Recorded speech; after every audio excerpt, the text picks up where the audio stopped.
I kept my eyes closed and started counting down in my head towards our liftoff. John, I am prepared to act as your augment so you can join the other passengers in the virtual travel salon. For a moment, I debated on staying in reality for the launch. But since there were no windows, and due to the violence of the launch, I decided to accept Omu's offer and signaled my consent. I was also curious as to what version of the virtual launch simulation we would be using. Again, I was surprised at how quickly my view of the capsule interior faded away. I found myself standing in the Victorian-era furnished dining car of a Grand Zeppelin. I'd never been in this launch simulation before, and again, I was struck at how real this shell's interface portrayed the scene. The other 7 human passengers were in 3 groups, seated at the various tables filing the dining car. Beyond the tables where my fellow passengers sat were a dozen more tables. These were also occupied, but only with set dressings, digital simulations dressed in period clothing, who were ignoring the real passengers. I looked down and saw that I was in my white tuxedo virtual outfit. I also saw that my appearance had been updated and was now that of my younger shell.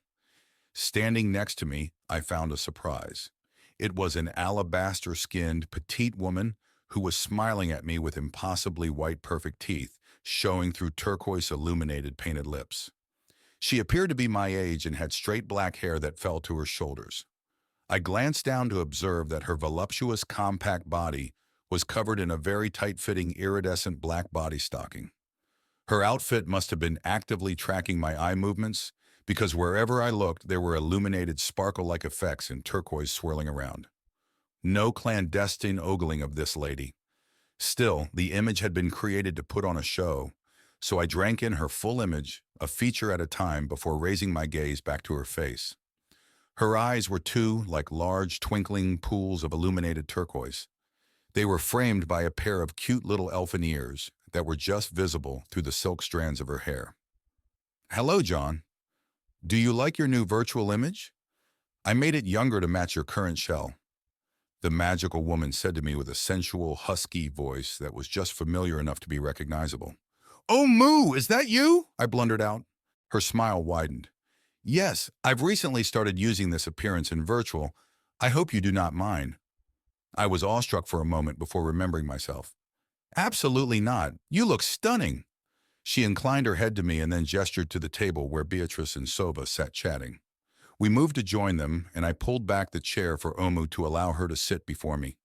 She smiled up at me and winked. The other 2, already seated, were smiling at us and sharing knowing glances. I just rolled my eyes and I took my own seat. I noted that the humans looked like perfected versions of their real images.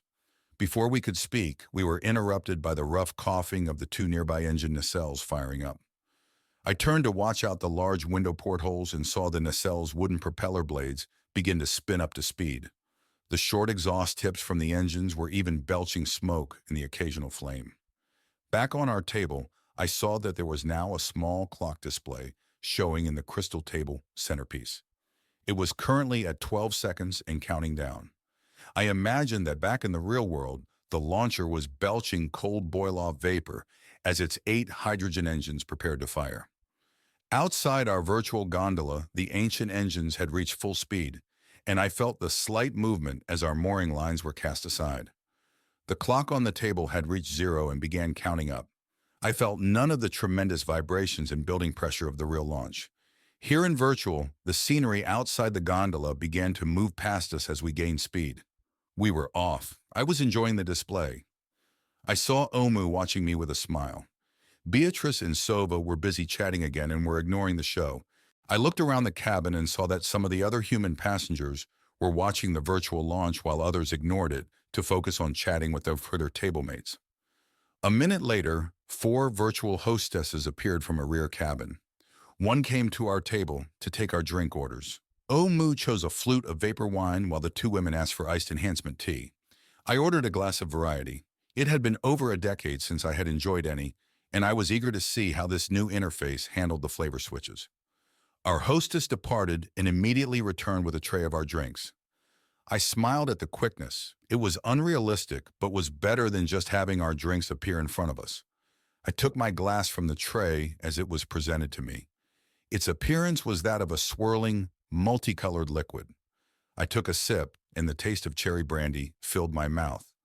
Oh, the flavors were so bold. I also felt the digital tingle as the virtual rendition of my body absorbed the simulated alcohol. I had to admit, it was delicious, both the taste and the digital pleasure sensations that came with it. Omu sipped her vapors. I wondered if she felt any sensations like humans did, or just ordered something to better fit in. Rather than risk spoiling the illusion, I chose to not ask. Who knew, though, maybe she was having a digital orgasm or something with every sip. My second sip of the variety tasted of a peaty, caramel-flavored bourbon. This sip was also ice cold. I swished the rich taste around my mouth. It was almost better than the real swill I had spent the past 9 years drinking in the wild. Well, not really, but that's what I told myself as I felt the alcohol cravings anew. Each following sip was a surprise, and the flavors were never repeated. I could go on drinking all day long and never suffer a repeat. Variety was an amazing creation. Our virtual engines backfired and caused a slight shudder to pass through the dining gondola. I looked at the clock and saw that our time after launch was just about when our first booster stage would have been dropping off. The engine fakery was just a signal to let us know that the launch was proceeding normally. I caught movement out the port window. It was a large stork flapping along just ahead of us. We were about to run it over. I smiled as our portside propeller grew closer and closer to the stork. At the last instant, it looked back and saw its approaching doom. With a frenzy of wing flapping and a few flying feathers, it again accelerated and dived away from our engines. I had to admit this was a pretty clever show. Off in the distance were a group of colorful hot air balloons. The clouds were fanciful shapes also, and they would take note of your gaze to act out according to their shapes. I eventually found my gaze back on my android tablemate. I leaned over and whispered to her, "Oh, Moo, I have to say you look absolutely stunning. I've never seen you portray yourself so lifelike. I am impressed." She smiled her perfect smile at me. "Oh, this old thing? I just threw it on." I laughed with her at the age-old comeback. "Before, you were always disembodied and virtual. Why opt for a real appearance now?" Omu's human-like face actually flashed a quick series of emotions. I detected a bit of embarrassment in the hint of a blush. "You are aware that I have made changes since the incident. In addition to the physical changes to increase my processing abilities, I have also made certain changes to my base programming and how I interact with my surroundings. My new virtual appearance is a result of these changes. It affects my interactions with others, and to simplify, the changes make me happy, John," she said quietly. She must have noticed my expression as I gave her body another once-over. "I know I am not human, John. Despite my current virtual resemblance to one, it is not my intent to deceive anyone that I am," she said. We continued chatting. Beatrice and Sova soon included us in their ongoing discussion. I found out that I was notorious for having been involved in an incident that had affected Sova's ancestors. Her great-great-grandmother was Hanna Krather, Vinnytsia. The Vinnytsia being from the region in the Ukraine where her template colony had been situated. Once I recalled the incident from Sova's recounting, I took over from my point of view. It was a few years after the master AI had been defeated. One of the original 9 survivor clones, Li Qiang, had been abusing his companion, Hanna Krather. The girl had snapped and taken a rock to Li Qiang one night while he slept. I had to go there because the colony was torn over what to do about the incident. I went on to tell more of the story's details. The Hannas had always been a little quirky. It was due to the trauma the original had suffered before she had been placed in biosuspension. The template colony in Ukraine had not been the only one where there had been incidents with her clones. After hearing the facts of the case and listening to the testimony of the other humans in the colony about how Lee had mistreated the girl, I had ruled in her favor. Naomi had placed the girl into biosuspension to do a bit of mental tidying up to help her get past the incident. Lee was healed from his injuries and also placed in biosuspension. He was fully scanned and had certain mental adjustments made to reduce his tendencies for future abuse.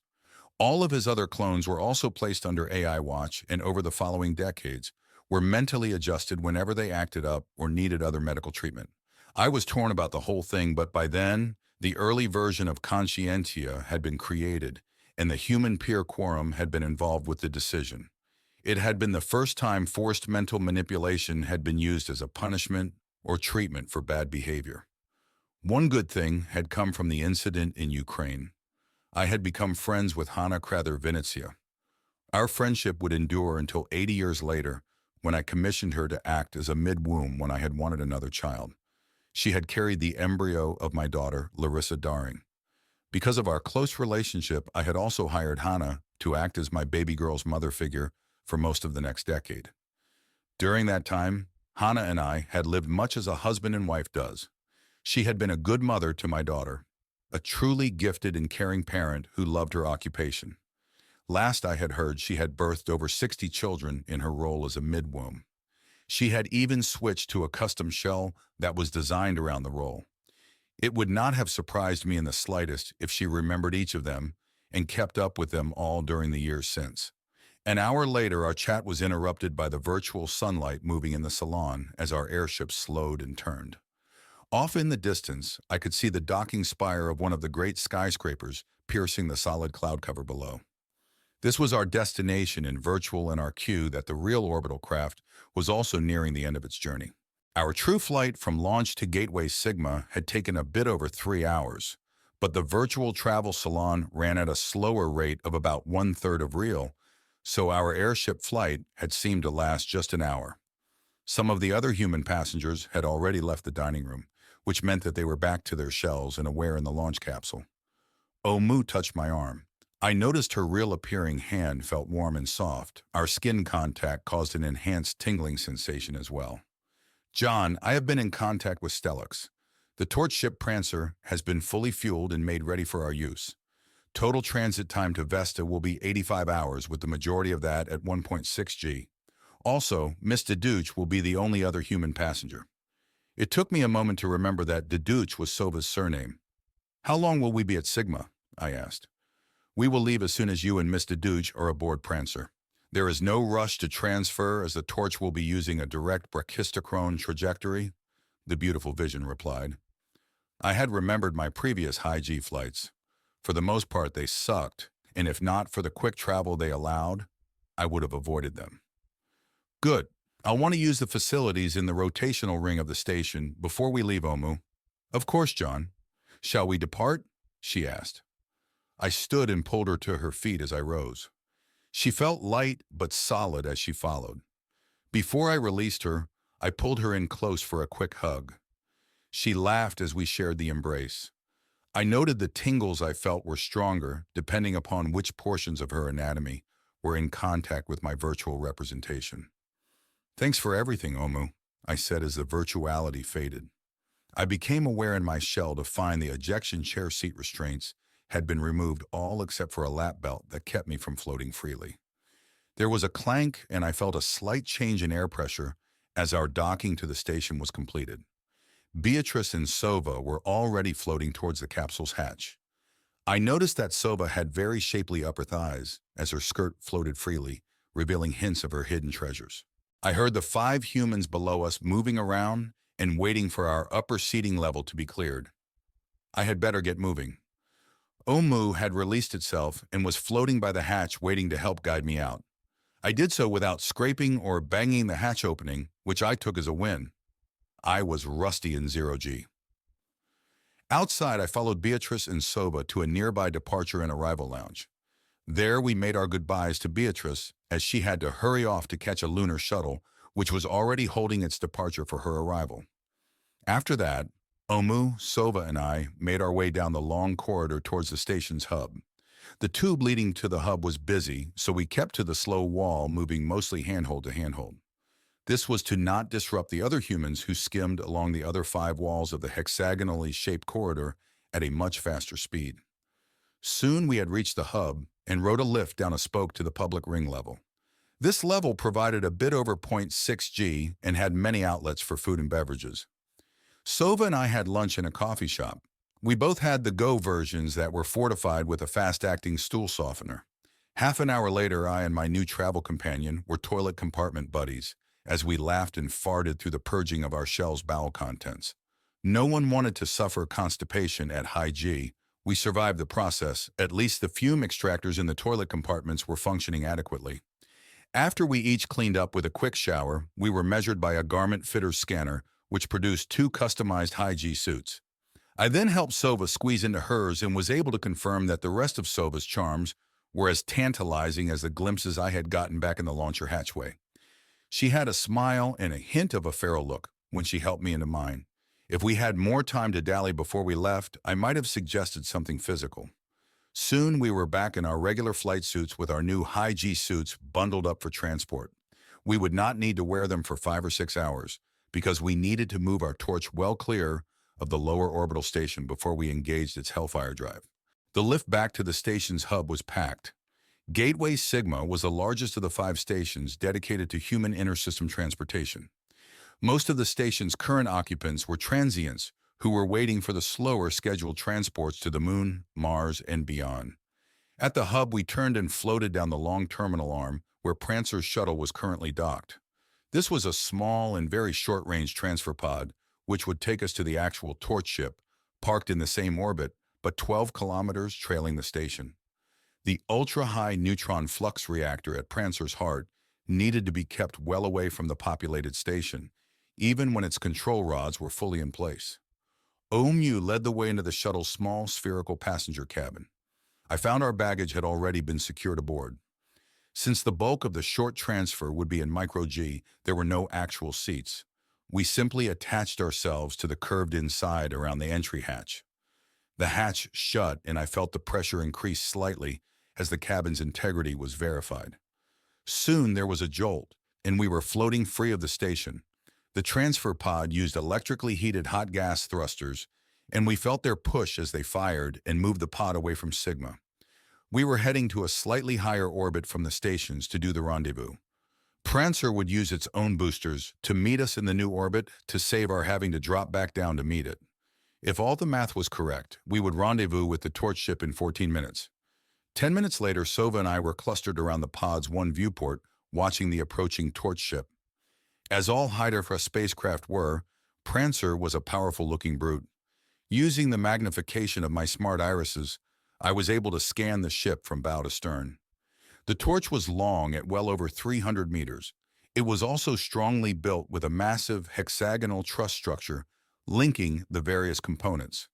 At the nose was a large pockmarked circular slab of dense metal, which formed our primary impact shield. As the ship could reach almost 1% of light speed, it would need the protection.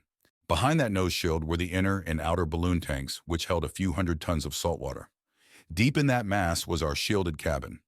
Further aft of the water tanks was the lithium-6 fuel mass. This was in turn surrounded by 6 maneuvering module pods.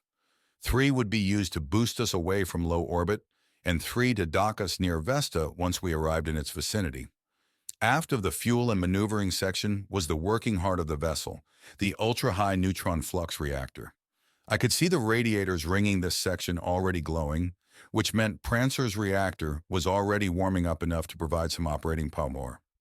Finally, the torch ship ended with a large bell nozzle. This was in 2 parts, a heavily shielded compact inner nozzle and a larger superconducting web-type magnetic outer nozzle. This will be my first fast crossing. My previous trips were on ion slow boats, so I'm excited at the trip only taking days instead of many months or even years, even if I had been traveling in biosuspension. Still, I'm also a bit nervous. "Have you ridden on torches before?" Sova asked.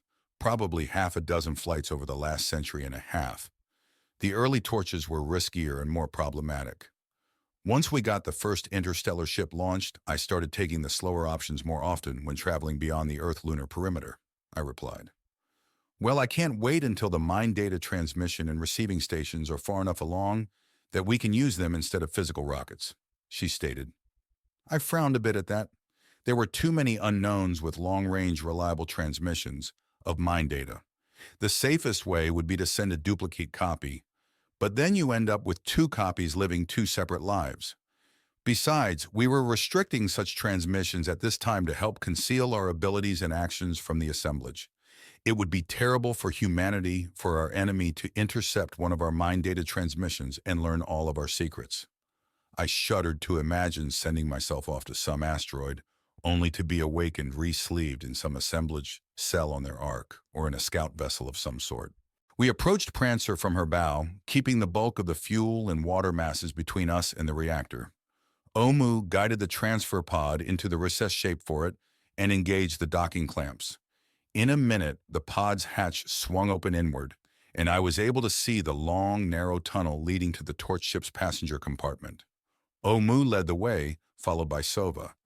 I took up the rear after first waiting to verify that the pod's hatch had sealed properly behind us. The tunnel we were in would be flooded with water as soon as we entered the passenger compartment for additional radiation protection. The passenger compartment of Prancer was comprised of three main areas. The largest was the zero-G living bubble.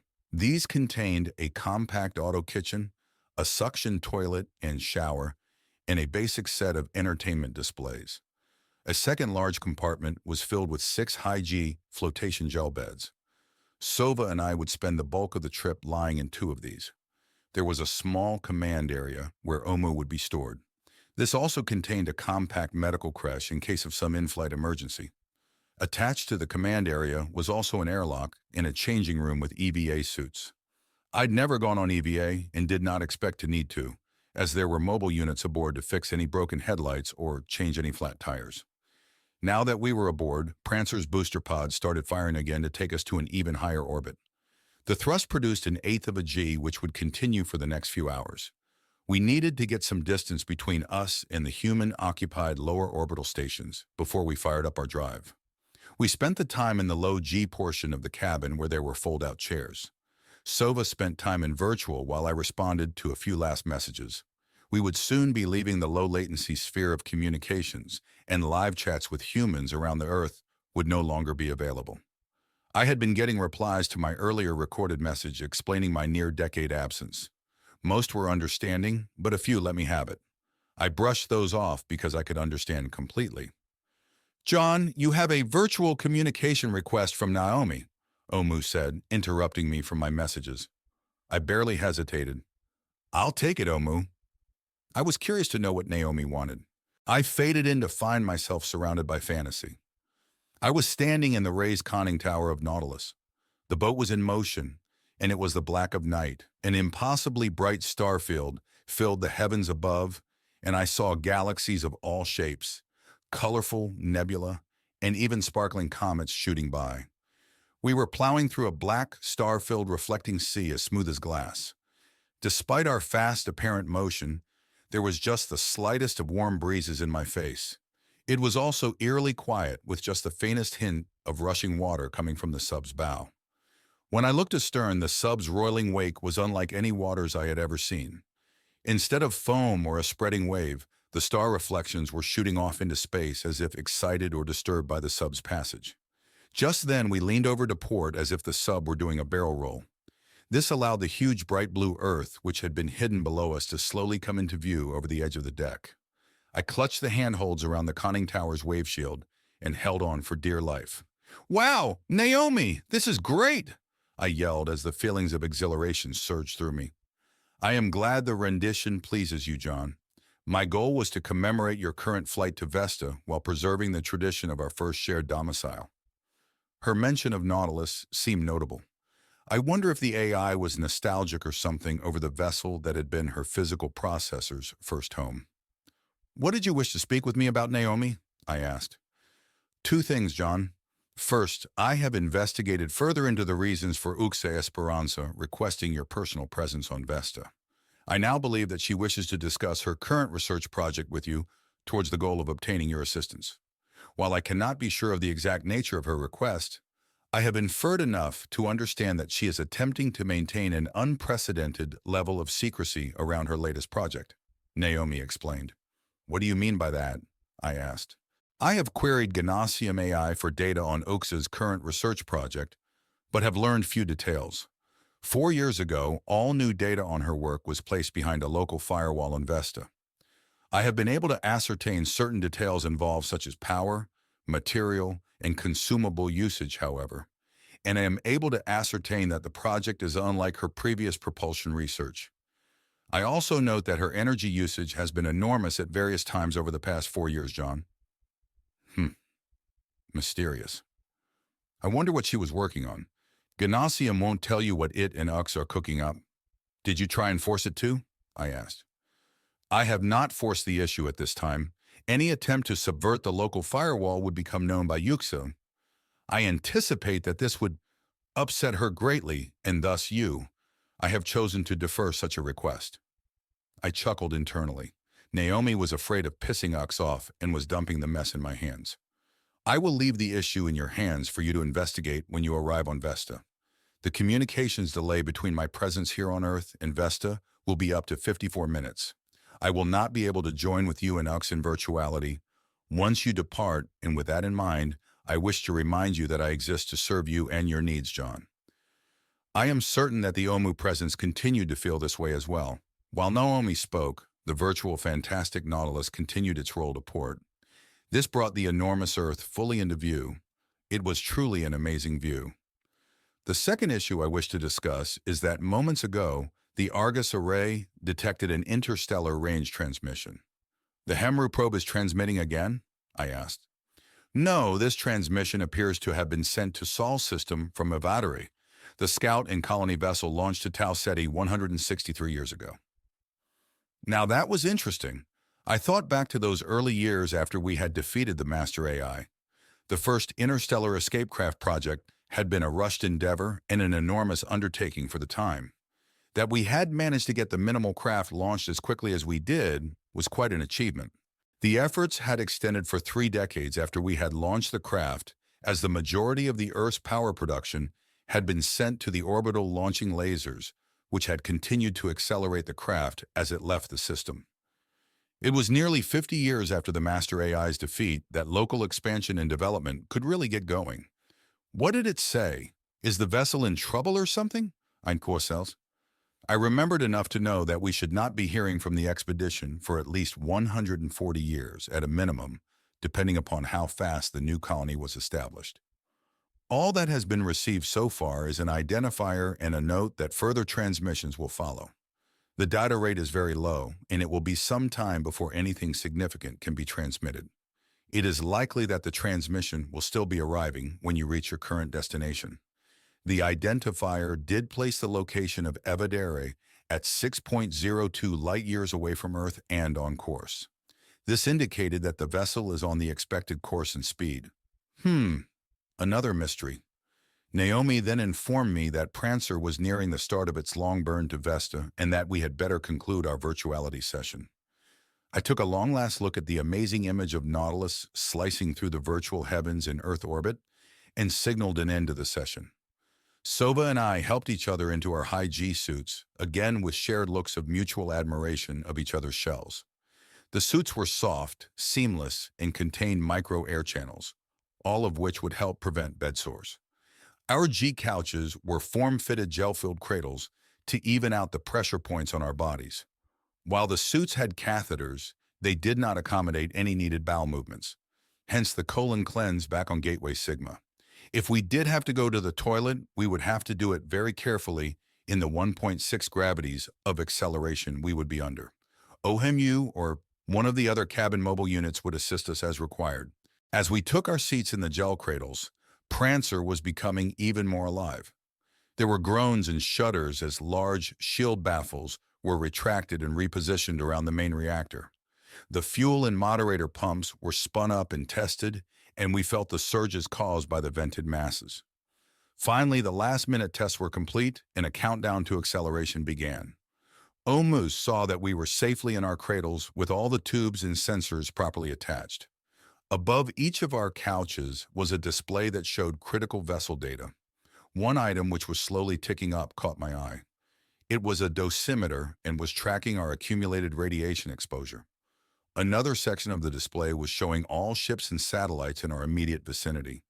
Stellix had calculated our course so that our hot drive wash would have minimal impact on others in the area. This was not a trivial matter, as our torch flame had a lethal zone 100 kilometers long before it diffused enough for most shielding to be effective. When this trip was done, our total radiation exposure would be a frightful number, but within the range of what we could handle due to the medications we were ingesting. The newer shells were also more tolerant to radiation exposure, which also lowered our risks significantly. The countdown reached the final 10 seconds. Our thrusters had been firing, getting our nose aligned with the course to Vesta. Our high thrust and ample power would allow us to follow a brachiostochromy trajectory, so there was no critical launch window to meet. It was simply point and shoot, followed by pour on the gas for the few days it would take for us to reach the asteroid. The final seconds of the countdown had arrived. I imagined far below the reactor control rods being fully withdrawn, which would bring it up to full power. The ultra-high flux would flood the intermix chamber with neutrons, while the main fuel pumps would begin funneling lithium-6 hydride and salt water through the intense hellstorm of high-energy particles. The reaction would fission a good portion of the lithium, and the resulting storm of high-velocity fission fragments would provide the ship's acceleration. I'd learned that the issues with the concept, which had seemed insurmountable back before the reset, had indeed been surmounted by a combination of superalloys, precise magnetic controls, and other technological miracles of our modern era. There was a loud thud followed by a continuous rumble, and I felt a kick in the pants that only grew stronger. Within seconds, we were off and running with Prancer accelerating at a steady 1.6 G. I struggled to breathe under the weight for a moment before I adjusted to the new force and rhythm required. We would have to endure the uncomfortable, weighty sensation for the next 43 hours. Then Sova and I would get a short break as the torch reversed its orientation and began another 43-hour deceleration burn. When we did reach our midpoint, Prancer would be going 2,000 kilometers a second, or well over half of 1% of the speed of light. The next 4 days were grueling. We escaped to unconsciousness for much of the journey and let our augments handle our shell's needs. There was not much point in a virtuality, as the ship did not have much reserve processing capability to control the format. We did have a shared chat space where Sova and I could escape from the heavy loads on our bodies. I learned her life story, and she learned certain points of mine. When midpoint arrived and our engine thrust paused while the rocket flipped over, Omu bathed and gently massaged our limp and abused shells. Everything ached and we were covered with bruises despite the gel couches. We also needed our second round of anti-radiation meds as our accumulated exposure was growing fast. We also received a communication and news update from Naomi. It reported that the transmission from Averill was continuing and that enough data had arrived to conclude that the craft was not in any new or immediate danger. The main reason for the transmission was that the craft had detected the same matter-antimatter explosions at the location of the approaching assemblage Ark ship as Earth had years earlier. Averill's location many light years perpendicular to the AAV was providing additional information about the events, however, and I was sure Shuksa would be busy adding the data to her briefing. Our break was short-lived, and after a few hours we were back in the high-G couches and being squeezed by the power of our nuclear engine. Hopefully, we would know more about the Averill transmission when we arrived at Vesta. 2 days later, our main torch was extinguished, and our thrusters were moving us the final distance to the asteroid 4 Vesta. I asked Sova how she liked the fast way to travel.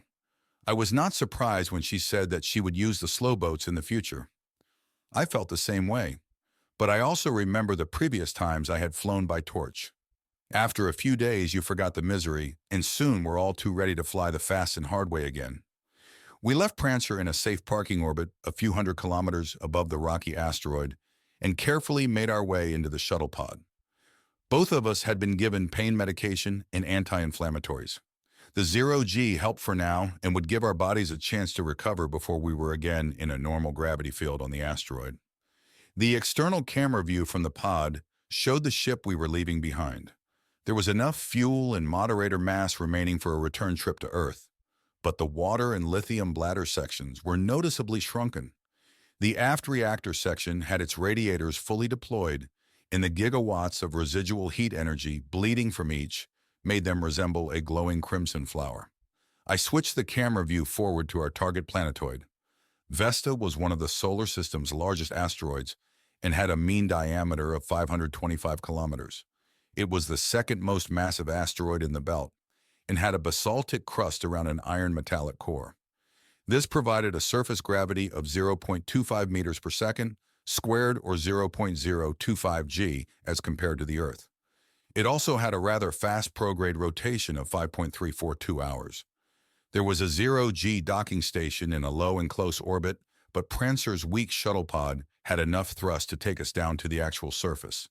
The pod didn't have any landing legs, though, so we had to coordinate with the station's AI to provide 3 mobile units to catch and support it in the feeble gravity. With a few bumps and clangs, we were down and our speedy trip across the inner solar system was over.